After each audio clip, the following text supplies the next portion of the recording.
माझे नाव रोहित. 1.5 वर्षापूर्वी माझे लग्न नेहाशी झाले. आमचे लव्ह मॅरेज होते. कारण नेहा आणि मी एकाच डान्स अकॅडमीत प्रॅक्टिस करत होतो. तिथेच आमची ओळख झाली, मैत्री झाली आणि पुढे त्याचे रूपांतर प्रेमात झाले. सुदैवाने माझ्या आणि तिच्या घरच्यांना या लग्नाला अजिबात विरोध नव्हता. 2-3 दिवसांपासून माझ्या सासरची मंडळी आमच्या घरी येत जात होती. कारण नेहाने 2 आठवड्यापूर्वीच एका गोंडस बाळाला जन्म दिला होता. त्या बाळाला पाहण्यासाठीच ते सर्वजण आले होते. ते सगळे एकाच गाडीने आले होते. एक दिवस आमच्या घरी मुक्काम करून त्यांनी आमचा पाहुणचार घेतला. ते आज संध्याकाळीच निघणार होते आणि नेमकीच आज माझी चुलत सासू पुण्याहून आमच्या घरी येण्यासाठी निघाली होती. उद्या सकाळी 8 वाजता त्या आमच्या गावाला पोहोचणार होत्या. त्यांचा मुलगा म्हणजे माझा सालासुद्धा त्यांच्यासोबत येणार होता. माझ्या सर्व सासूबायांमध्ये या सासूबाई सर्वात सुंदर होती. वयाच्या 35व्या वर्षी त्यांच्या पतीचे कार अपघातात निधन झालं होतं.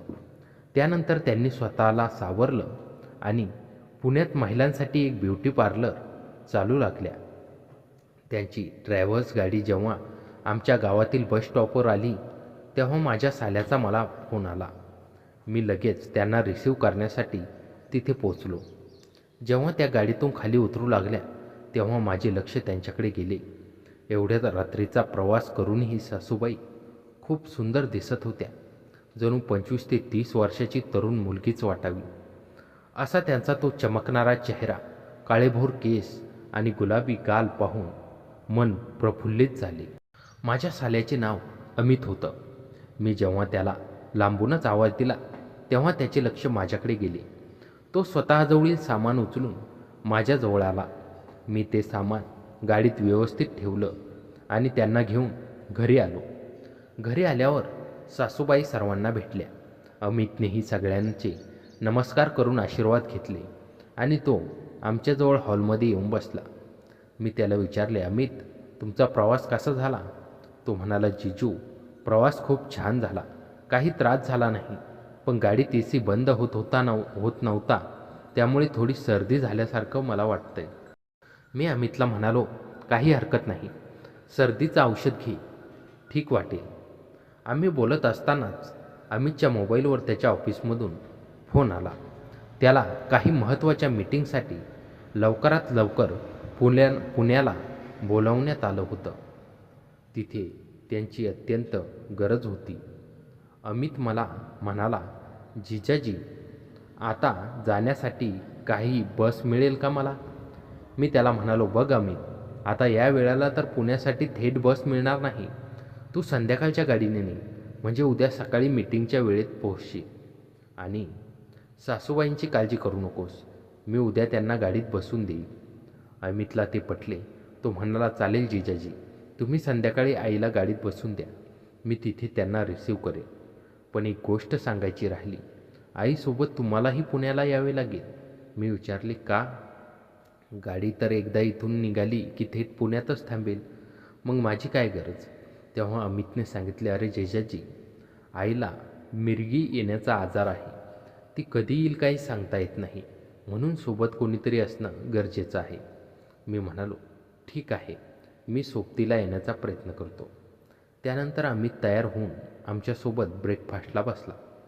मी फोन करून त्याच्या संध्याकाळच्या गाडीचे बुकिंग केले. दुपारी 1 वाजता आम्ही सर्वांनी एकत्र जेवण केलं. थोडा वेळ आराम करून संध्याकाळी 5:45 वाजता आम्ही बसस्टॉपवर आलो. त्याचवेळी नेहाचा माझ्या मोबाईलवर फोन आला. मी फोन रिसीव केला, पण समोर नेहा नसून माझ्या चुलत सासूबाई बोलत होत्या. त्या म्हणाल्या, जावई बापू, मी पण अमितसोबत निघते ना, उगीच माझ्यामुळे तुम्हाला त्रास नको. मी त्यांना म्हणालो, काही त्रास नाही सासूबाई, सगळं ॲडजस्ट होईल. तुम्ही 1-2 दिवस आमच्याकडे आराम करा. तेवढ्यात अमितची गाडी जाण्यासाठी तयार झाली. तो गाडीत बसून पुण्यासाठी निघाला.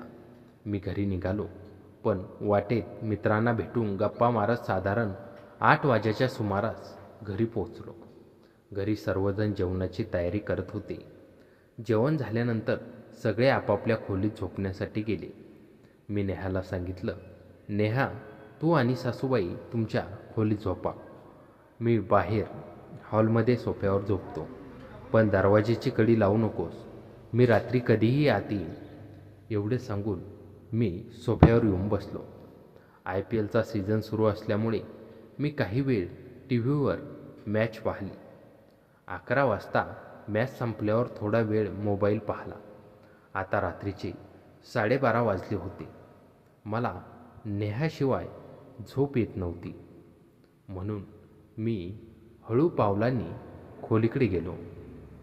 मी खोलीचा दरवाजा ढकलला. तो उघडाच होता.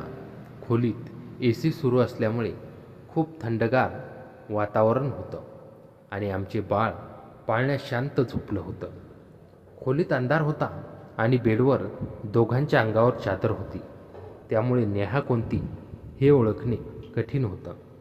माझ्या अंदाजानुसार डाव्या बाजूला नेहा झोपली असावी असे वाटल्याने मी हळूच त्या बाजूला जाऊन झोपलो. मी जेव्हा तिला स्पर्श केला तेव्हा ती नेहा नाही असे वाटले, कारण नेहा एवढी सुदृढ नव्हती. पण जर या सासूबाई आहेत तर त्या काहीच का बोलत नाहीत असा विचार करत ती नेहाच असावी या समजुतीने मी तिच्या गालावर ओठ टेकवले. काही वेळाने समोरूनही प्रतिसाद मिळू लागला. त्या शांत अंधारात आम्ही एकमेकांच्या सहवासात हरवून गेलो. रात्री उशिरा झोपल्यामुळे मला सकाळी उशिरा जाग आली. नेहा मला उठवण्यासाठी आली आणि म्हणाली, "अहो उठा, खूप वेळ झाला आहे."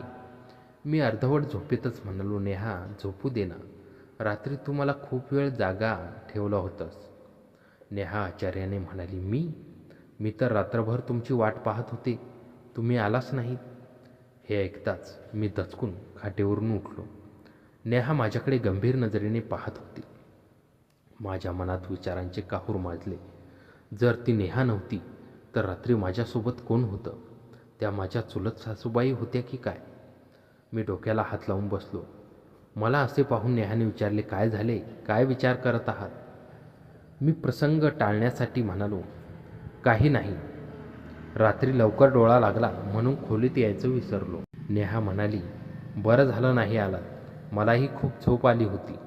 आता लवकर तयार व्हा आणि बाजारातून काही भाज्या आणून द्या. आज काकूंसाठी काहीतरी छान बेत करूया." मी उठून बाथरूमकडे जाऊ लागलो. तेव्हा माझी नजर खोलीत बसलेल्या सासूबाईवर पडली. आमची नजरानजर होताच त्यांच्या चेहऱ्यावर एक छान स्माईल आली. त्या एकटक माझ्याकडे पाहून गालातल्या गालात हसत होत्या. कालपेक्षा आज त्या अधिक आनंदी दिसत होत्या. मी बाथरूममध्ये गेलो. अंघोळ करून बाहेर आलो. त्या खोलीत बसून आपले केस विंचरत होता. त्या खूप आकर्षक दिसत होत्या. विशेष म्हणजे त्यांची नजर माझ्यावरून हटत नव्हती. मी नेहाला आवाज देऊन माझे कपडे मागवून घेतले आणि वरच्या हॉलमध्ये जाऊन चेंज केले. काही वेळाने मी नाश्त्यासाठी खाली आलो. सासूबाई हॉलमध्ये TV पाहत होत्या. त्यांनी परत माझ्याकडे पाहून एक सूचक हास्य केलं. नाश्ता झाल्यावर नेहा म्हणाली, "तुम्ही जेव्हा बाजारात जा तेव्हा तुमचे आणि काकूंचे पुण्याचे रिझर्वेशन करून घ्या, नाहीतर ऐनवेळी सीट मिळणार नाही." मी थोडा आळस केला आणि विचार केला की गाडी निघण्याच्या 2 तास आधी बुकिंग करेन, म्हणजे कदाचित सीट स्वस्त मिळेल. आमच्या गावातून पुण्यासाठी संध्याकाळी 2च गाड्या निघत असत. मी भाजी घेऊन आलो. पिशवी नेहाच्या हातात दिली आणि मित्रांना भेटायला निघून गेलो. संध्याकाळी मला सासूबाईंनी सोडवण्यासाठी पुण्याला जायचं होतं. 1:30 वाजेपर्यंत मित्रांसोबत वेळ घालवून मी घरी आलो, जेवलो आणि निवांत झोपलो. जेव्हा घाईघाईने उठलो तेव्हा रिझर्वेशन करायचे लक्षात आले. मी एका ट्रॅव्हल बुकिंगवाल्याला फोन केला. तेव्हा गाडीत फक्त एकच डबल स्लीपर सीट शिल्लक होती. बाकी पूर्ण गाडी बुक झाली होती. सुदैवाने ती सीट मला मूळ किमतीपेक्षा कमी दरात मिळाली. म्हणून मागचा पुढचा विचार न करता मी ती बुक केली. ही गोष्ट मी घरी कोणालाच सांगितली नाही. 2 दिवसांच्या मुक्कामासाठी मी माझे कपडे पॅक केले. संध्याकाळी 5:30 झाले होते आणि आमची गाडी 6 वाजता होती. मी ॲटो मागवला आणि आम्ही बस स्टॉपवर पोहोचलो. सामान डिक्कीत ठेवलं. गाडी सुटेपर्यंत आम्ही खालीच उभे राहिलो, कारण सासूबाईंना अजून माहीत नव्हते की आम्ही एकाच सीटवर प्रवास करणार आहोत. जर नेहा किंवा इतरांना हे समजले असते तर ते विचित्र वाटले असते. ड्रायव्हरने आवाज दिल्यावर आम्ही नेहाचा निरोप घेतला आणि गाडीत चढलो. गाडीत आल्यावर सासूबाईंनी विचारले, जावई बापू, माझी सीट कोणती आहे? मी त्यांना माझ्या सीटपाशी घेऊन गेलो आणि म्हणालो, तुम्ही या सीटवर बसा. त्या म्हणाल्या, एवढी मोठी सीट, तीही माझ्या एकटीसाठी? मी यावर एकटीच झोपू का? मी म्हणालो, तुम्ही बसा तर खरे, मग सांगतो. त्या खिडकीच्या बाजूला जाऊन बसल्या. मीही माझ्या चपला खाली टाकून त्यांच्या त्या शीटवर बसलो. तेव्हा त्या आश्चर्याने म्हणाल्या, जावई बापू, आपण दोघे एकाच सीटवर कसे बसू शकतो? मी म्हणालो, सासूबाई, मी खूप प्रयत्न केला, पण गाडीत दुसरी कोणतीच सीट शिल्लक नव्हती. जी होती ती मी बुक केली. या सीटबद्दल फक्त आपल्या दोघांनाच माहीत आहे, दुसऱ्या कोणाला नाही. एका रात्रीचाच तर प्रश्न आहे. उद्या सकाळी आपण पोहोचू. त्यावर त्या म्हणाल्या, चला ठीक आहे, पण मी पण आजच्या रात्रीपुरते ॲडजस्ट करते. एवढं बोलून त्या खिडकीकडे तोंड करून झोपल्या. रात्रीचे 11 वाजले होते. ड्रायव्हरने गाडीतील सर्व लाईट्स बंद केल्या होत्या. गाडीत सर्वत्र अंधार झाला होता. मी मोबाईल उशीखाली ठेवून झोपण्याचा प्रयत्न केला. अर्ध्या तासानंतर मला कोणाचा तरी स्पर्श झाल्याचा भास झाला. मी पाहिलं तर सासूबाई शांत झोपल्या होत्या. परत काही वेळाने मला माझ्या चेहऱ्यावर कोणाची तरी बोटं फिरत असल्याचा स्पर्श झाला. यावेळी मी मोबाईलची टॉर्च ऑन केली तर सासूबाईंचे डोळे उघडून माझ्याकडेच पाहत होत्या. मी थोडा घाबरलो. त्यांनी मला लाईट बंद करायला सांगितली आणि हळू आवाजात म्हणाल्या, तुम्ही माझे जावई आहात हे खरं आहे, पण परवा रात्री जो आनंद तुम्ही मला दिला तो मी आयुष्यात कधीच विसरू शकत नाही. पती नसल्यावर स्त्रीला किती एकटेपणा जाणवतं हे फक्त मलाच माहीत आहे.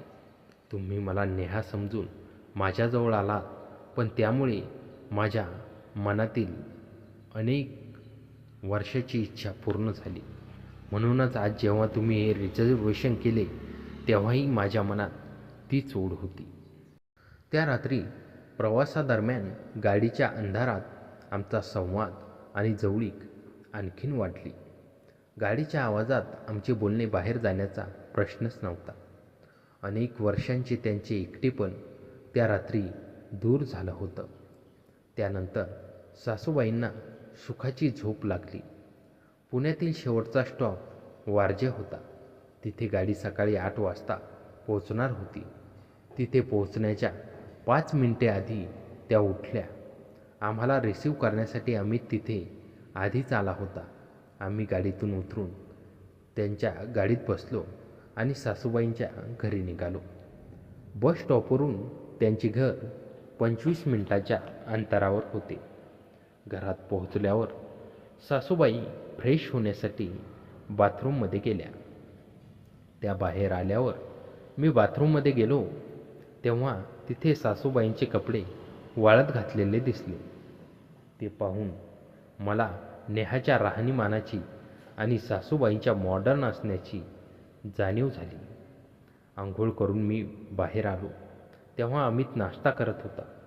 अमितचे घर 1 BHK होते. त्याला ड्युटीवर जायला उशीर होत असल्यामुळे तो लवकरच नाश्ता करून कामावर निघून गेला. घरात आता फक्त मी आणि सासूबाईंच होतो. त्यांनी हलका गाऊन घातला होता ज्यामध्ये त्या खूप सुंदर दिसत होत्या. त्यांनी मला नाश्त्यासाठी बोलावले. आम्ही डायनिंग टेबलवर बसलो. नाश्ता करत असताना आमच्यात पुन्हाच तोच मूक संवाद आणि आकर्षण सुरू झालं. घरात दुसरं कोणीच नसल्यामुळे मी नाश्ता बाजूला ठेवून त्यांचा हात पकडला आणि आम्ही बेडरूममध्ये आलो. त्या एका दिवसाच्या प्रवासाऐवजी सासूबाईंच्या आग्रहामुळे मी तिथे पूर्ण 5 दिवस राहिलो. त्यांनाही माझा सहवास आवडला होता. मी घरी परत आल्यावरही आमचा संपर्क सुरूच राहिला. अधूनमधून आम्ही व्हिडिओ कॉलवर बोलायचो.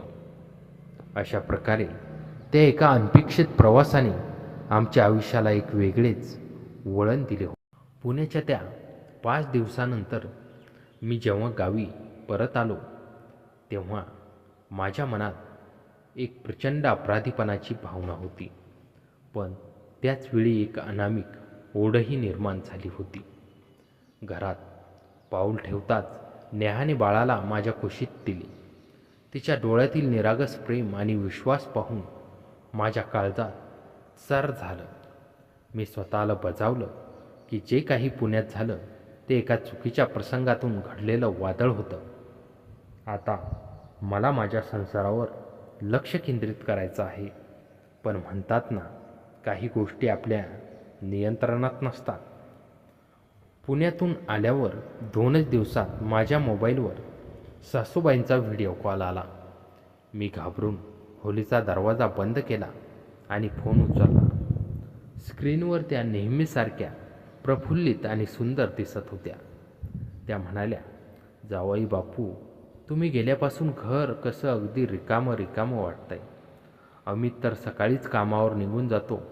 मला अजिबात करमत नाही." त्यांच्या आवाजातील तो आर्ततायुक्त गोडवा मला नकार देण्यापासून रोखत होता. मी कसा तरी संवाद आवरता घेतला. पण त्यानंतर आमचा हा सिलसिला रोजचाच बनला. जेव्हा नेहा बाळाला घेऊन झोपायची किंवा कामात व्यस्त असायची तेव्हा मी सासूबाईंशी तासनतास व्हिडिओ कॉलवर बोलायचो. आमचं नातं आता केवळ एका रात्रीपुरते मर्यादित राहिले नव्हते, तर ते मानसिक आणि शारीरिक आकर्षणाच्या एका वेगळ्याच पातळीवर पोचलं होतं. दिवस मागे पडत होते आणि बाळाच्या बारशाची तयारी सुरू झाली. या निमित्ताने पुन्हा एकदा सासरची मंडळी आमच्या घरी येणार होती. सासूबाईसुद्धा पुण्याहून येणार होत्या. माझ्या मनात एकाच वेळी आनंद आणि प्रचंड भीती होती. नेहाच्या समोर सासूबाईंशी नजरानजर करताना माझी काय अवस्था होईल याची मी कल्पनाही करू शकत नव्हतो. बारशाच्या आदल्या दिवशी सासूबाई आणि अमित घरी आले. त्या गाडीतून उतरल्या तेव्हा नेहाने त्यांचे हसून स्वागत केले. सासूबाईंनी नेहाच्या गळ्यात हात टाकला, पण त्यांची नजर मागून माझ्यावरच खेळली होती. त्यांच्या त्या एका नजरेनं माझ्या अंगावर काटा आणला.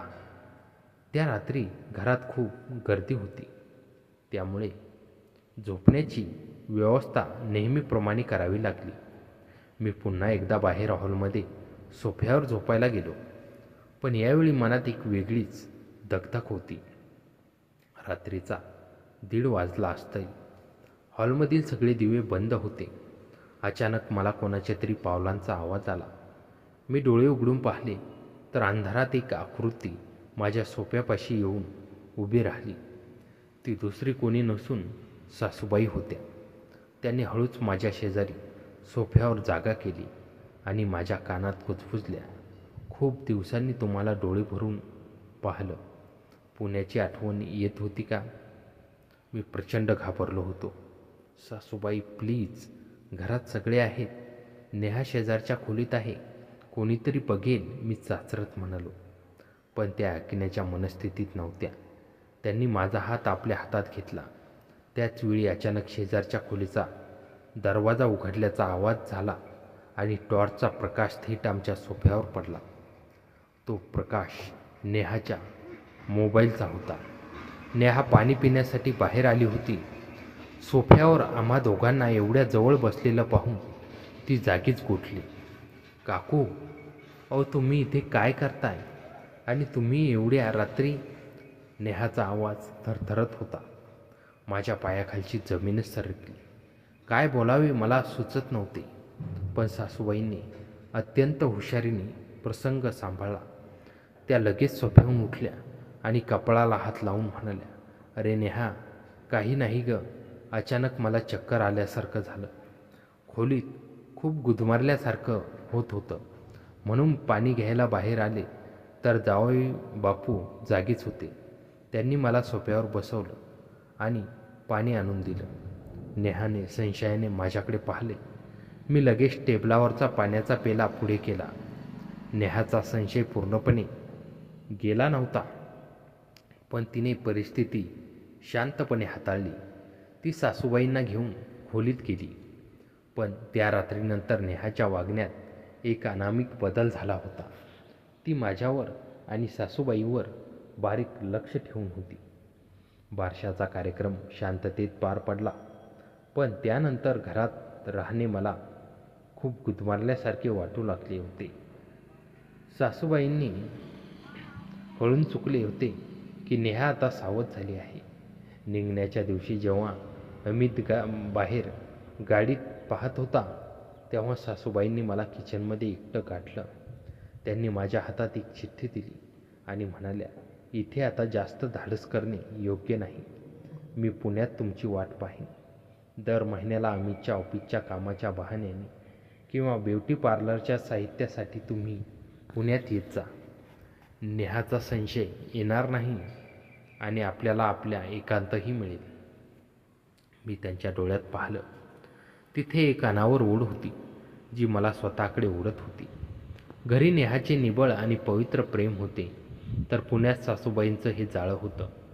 मी ती चिठ्ठी खिशात ठेवली आणि सासूबाईंना अमितसोबत निरोप दिला. गाडी निघून गेली.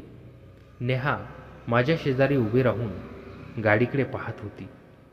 तिने माझा हात हातात घेतला आणि म्हणाली, काकू गेल्यावर कसं शांत वाटतंय ना. तिच्या या वाक्यात एक सूचक इशारा होता की काय हे मला समजले नाही, पण मला कळून चुकले होते की माझे आयुष्य आता एका दुहेरी वळणावर आले आहे, जिथून मागे फिरण्याचा कोणताही रस्ता शिल्लक राहिलेला नाही.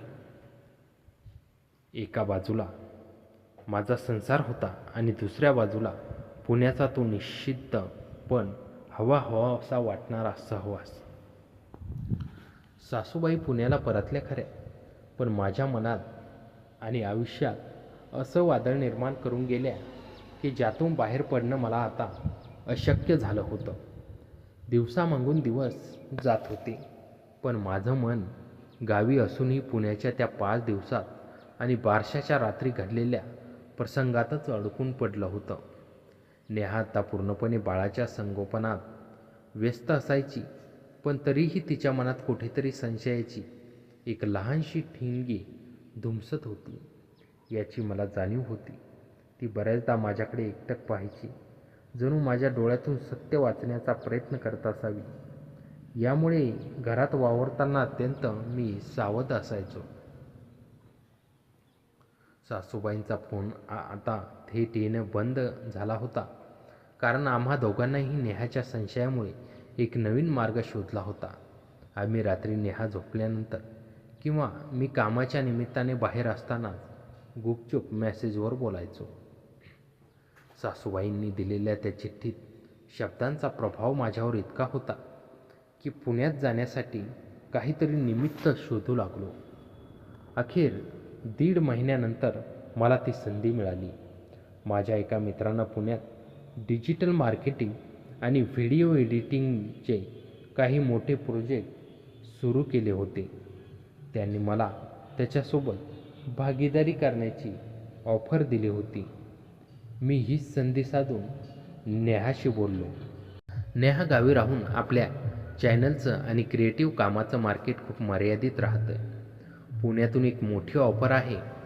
जर मी तिथे गेलो तर आपल्या भविष्यासाठी आणि बाळासाठी खूप चांगलं होईल. मी तिला पटवून देण्याचा प्रयत्न केला. नेहाने आधी थोडा नकार दिला, पण अहो, बाळ अजून लहान आहे. तुम्ही मला इथे एकटं सोडून जाणार. पण जेव्हा मी तिला आर्थिक फायदा आणि करिअरच्या संधी समजावून सांगितल्या, तेव्हा ती तयार झाली. तिने मला परवानगी दिली, पण तिची एक अट होती. तुम्ही तिथे गेल्यावर अमितच्या घरी मुक्काम करा, म्हणजे मलाही तुमची काळजी वाटणार नाही आणि काकूही सोबत असतील. तिची ही अट ऐकून माझ्या पोटात भीतीचा गोळा आला, पण त्याचवेळी मनात एक छुपी आनंदाची लाटही उसळली. मी सासूबाईंना मेसेज करून मी पुण्यात येत असल्याचं कळवलं. त्यांनी तात्काळ उत्तर दिलं, मी तुमचीच वाट पाहत आहे. मी पुन्हा एकदा पुण्यात पाऊल ठेवलं. अमित नेहमीप्रमाणे त्याच्या ऑफिसच्या कामात प्रचंड व्यस्त असायचा. त्याला सकाळी 9 वाजता निघून रात्री 9-10 वाजेपर्यंत घरी यायला वेळ व्हायचा. त्यामुळे त्या 1 BHK फ्लॅटमध्ये दिवसभर मी आणि सासूबाई दोघेच असायचो. पहिल्याच दिवशी जेव्हा अमित ऑफिसला निघून गेला तेव्हा घराचा मुख्य दरवाजा बंद होताच सासूबाई माझ्याजवळ आल्या. त्यांनी त्या दिवशी एक सुंदर आणि हलकी साडी नेसली होती. ब्युटी पार्लर चालवत असल्यामुळे त्या स्वतःची खूप काळजी घ्यायच्या. त्यामुळे त्यांच्या वयाचा अंदाज लावणे कोणालाही कठीण होतं. खूप वाट पाहायला लावली जावई बापू तुम्ही, त्या गालातल्या गालात हसत म्हणाल्या. नेहाच्या संशयामुळे मला थोडा वेळ लागला सासूबाई, मी त्यांचा हात हातात घेत म्हणालो. त्या 5 दिवसात आमचं नातं आणखीन घट्ट झालं. आम्ही दोघे एकत्र स्वयंपाक करायचो, TV पाहायचो आणि अमित घरी येण्यापूर्वी आम्ही सर्व सामान्य असल्यासारखं दाखवायचो. अमितला काहीच कल्पना नव्हती. तो मला पाहुण्यासारखी वागणूक द्यायचा आणि मीही त्याच्यासमोर एक आदर्श जिजाजी म्हणून वागायचो.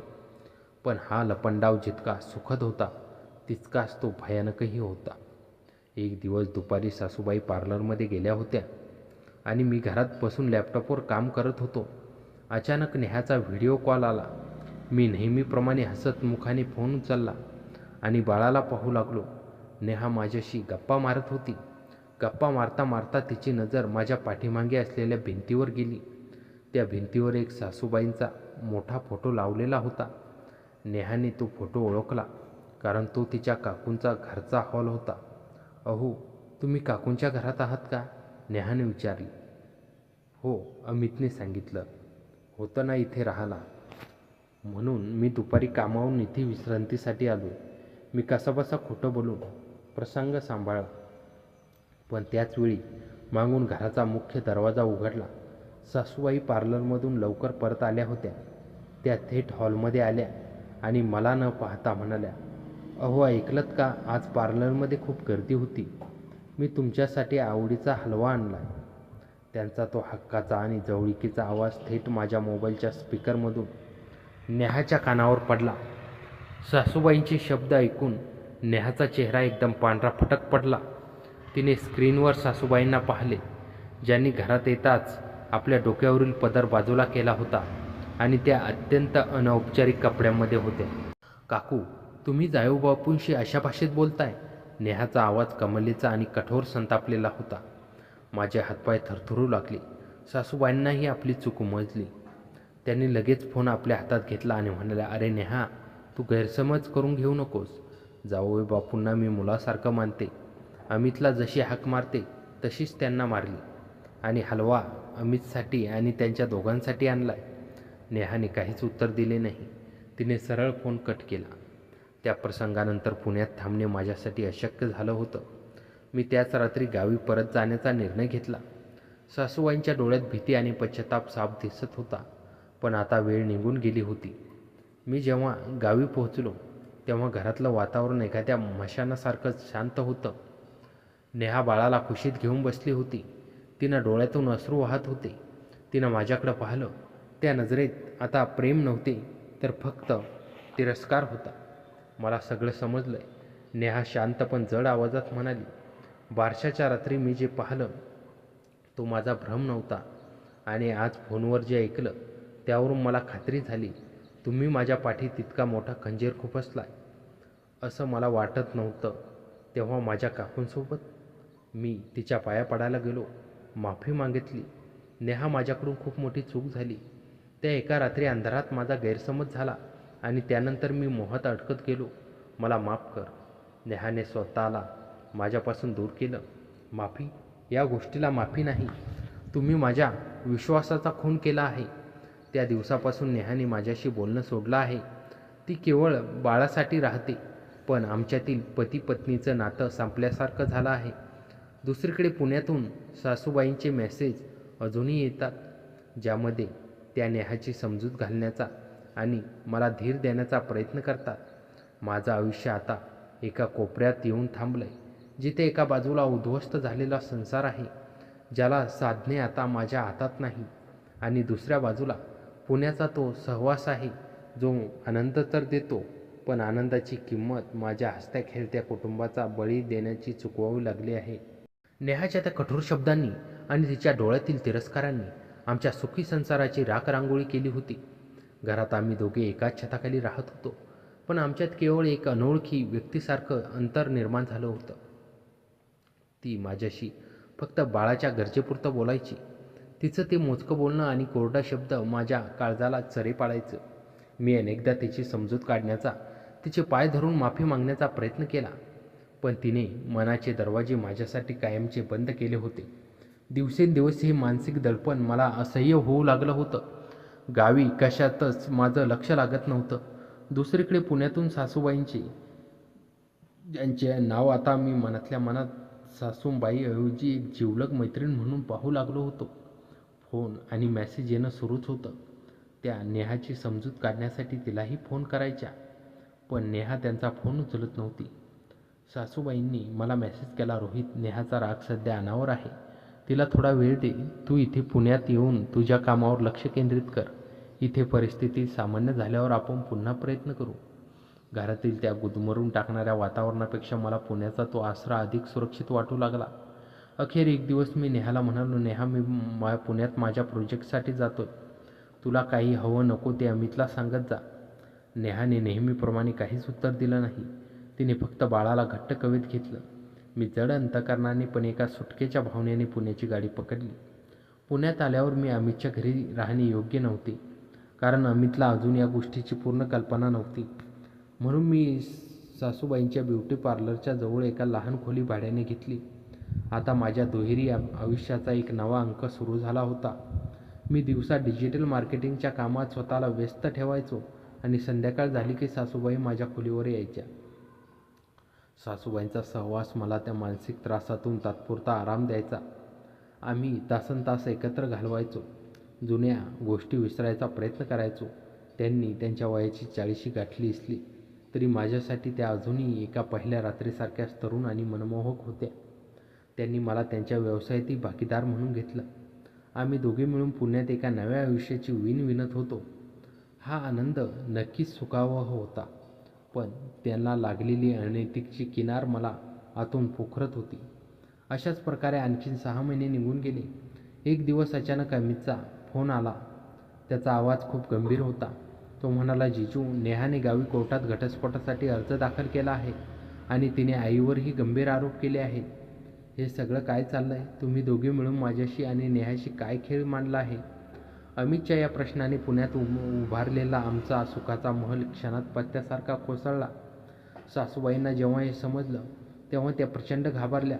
समाजात ब्युटी पार्लरच्या माध्यमातून त्यांनी कमावलेली प्रतिष्ठा आणि अमितच्या नजरेतील स्थान धोक्यात आलं होतं. नेहा आता कोणत्याही तडजोडीच्या मूडमध्ये नव्हती. तिने कायदेशीर रस्ता निवडला होता आणि आमच्या संपूर्ण कुटुंबाला न्यायालयाच्या उंबरठ्यावर आणून उभं केलं होतं. आज मी आमच्या खोलीत बाल्कनीत उभा राहून पुण्याच्या धावपळीच्या रस्त्यांकडे पाहत आहे. सासूबाई आतल्या खोलीत डोक्याला हात लावून रडत बसल्या आहेत. मला कळून चुकले आहे. ज्या अनपेक्षित प्रवासाने आणि तात्पुरत्या मोहाने मला एक निःशब्द आनंद दिला होता, त्याची किंमत आता चुकवण्याची वेळ आली आहे.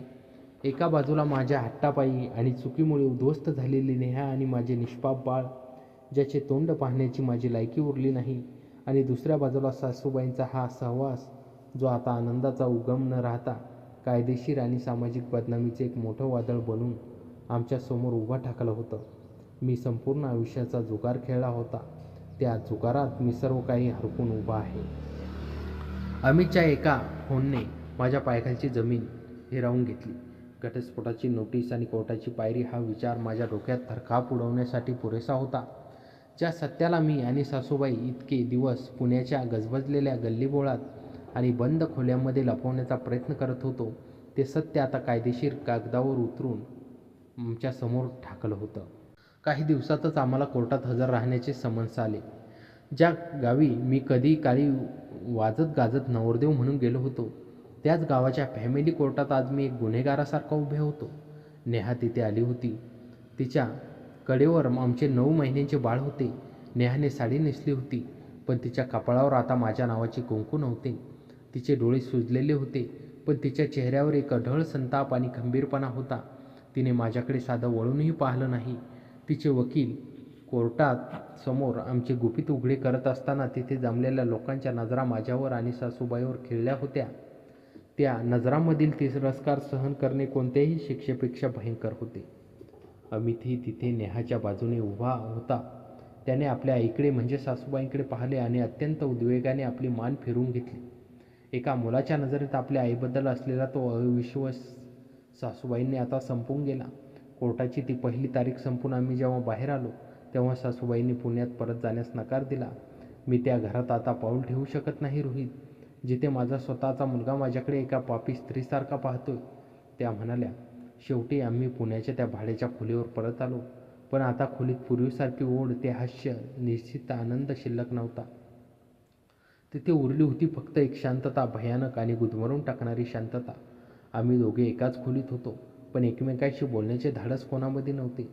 ज्या मोहाने आम्हाला जवळ आणले होते त्याच मोहाने आज आमच्याभोवती बदनामीची अशी भिंत उभी केली होती, जी भिंत ओलांडणे कदाचित कोणालाच शक्य नव्हते. आज मी रात्रीच्या वेळी माझ्या खोलीच्या बाल्कनीत उभा राहून पुण्याच्या शांत होत असलेल्या रस्त्यांकडे पाहत आहे. घरात दिव्याचा मंद प्रकाश आहे. आतल्या खोलीत सासूबाई शांतपणे पडून आहेत. कदाचित त्या भूतकाळातील चुकांचा हिशोब मांडत असाव्यात. माझ्या खिशात अजूनही नेहा आणि बाळाचा एक फोटो आहे. मी तो फोटो पाहतो आणि विचार करतो की एका अंधाराच्या रात्री झालेल्या चुकीच्या अंदाजाने, त्यानंतर लागलेल्या सुखाच्या चटक्याने आणि हसते खेळते कुटुंब माझ्यामुळे कायमचे हिरावून घेतले. मी आणि सासूबाई एकत्र येऊन जगाच्या नजरेत एक गुन्हा केला होता. आज आमच्याकडे एकमेकांचा सहवास नक्कीच आहे, पण त्या सहवासाला आता प्रेमाचा सुगंध राहिला नाही, तर त्याला लागलेला आहे फक्त एक पश्चातापाचा डाग. आम्ही दोघे एका बेटावर येऊन पोहोचलो आहोत, जिथून मागे वळून पाहिल्यास आम्हाला उद्ध्वस्त नाती दिसतात आणि पुढे पाहिल्यास कोर्टाच्या चक्रा आणि सामाजिक बहिष्काराचा अंधार दिसतो. या अनपेक्षित आणि द्विगुणित प्रवासाचा शेवट इतका वेदनादायी असेल याची कल्पना मी कधीच केली नव्हती. मी सर्व काही मिळवण्याच्या नादात माझे सर्वस्व हरपून बसलो होतो.